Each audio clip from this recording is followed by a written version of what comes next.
அம்மா என்னம்மா நம்ம ஊர்ல ஏதாவது கடை போட போறீங்களா?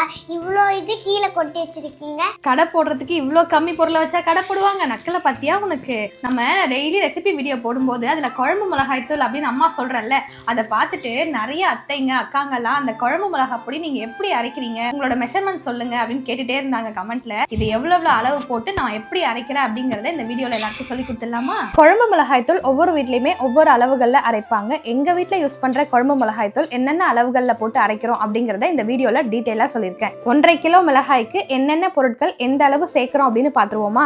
1.5 கிலோ நீட்டு மிளகாய்க்கு 150 கிராம் மிளகு, 150 கிராம் சீரகம், 50 கிராம் வெந்தயம். வெந்தயம் அதிகமா சேர்த்தீங்கன்னா கசப்பு தன்மை வந்துடும், அதனால 50 கிராம் மட்டும் சேர்த்துக்கிறோம். 150 கிராம் கடலைப்பருப்பு, 100 கிராம் கொம்பு மஞ்சள், 100 கிராம் கட்டி பெருங்காயம். இது எல்லாத்தையும் தனியா ஒரு தட்டுல கொட்டி வெயில்ல காய வச்சிருங்க. 1.5 கிலோ மிளகாயை தனியா ஒரு துணியில இந்த மாதிரி நல்லா ஸ்ப்ரெட் பண்ணி விட்டு காய வச்சிருங்க. 1.5 கிலோ மிளகாய்க்கு 3 கிலோ மல்லி சேர்த்துக்கோங்க. இது ரொம்ப காரமாலாம் இருக்காது, எல்லா குழம்புக்குமே யூஸ் பண்ணும்போது உங்களுக்கு டேஸ்ட் சூப்பரா இருக்கும். அதையும் ஒரு துணியில கொட்டி நல்லா ஸ்ப்ரெட் பண்ணி விட்டு இது எல்லாத்தையுமே 2 நாள் நல்லா வெயில்ல காய வச்சு எடுத்துக்கோங்க. 2 நாள் நல்லா வெயில்ல காஞ்சதுக்கு அப்புறம் மிஷின்ல கொண்டு போய் அரைச்சிட்டு அதை உடனே வீட்டுக்கு கொண்டு வராம ஒரு 10 நிமிஷம் அங்கேயே நல்லா ஆற விட்டு கொண்டு வாங்க. ஆற வைக்காம உடனே பேக் பண்ணி கொண்டு வந்தீங்க அப்படின்னா அரைச்ச சூட்டுக்கு குழம்பு மிளகாய் தூளோட கலர் சேஞ்ச் ஆயிடும். நல்ல மணக்க குழம்பு மிளகாய் தூளை அரைச்சு கொண்டு வந்தாச்சு. சாம்பார், காரக்குழம்பு, கறி குழம்பு, மீன் குழம்புன்னு எல்லாத்துக்குமே இந்த ஒரு பொடி போதுங்க. இதே மாதிரி அரைச்சு பார்த்துட்டு எப்படி இருக்குன்னு கமெண்ட்ல சொல்லுங்க.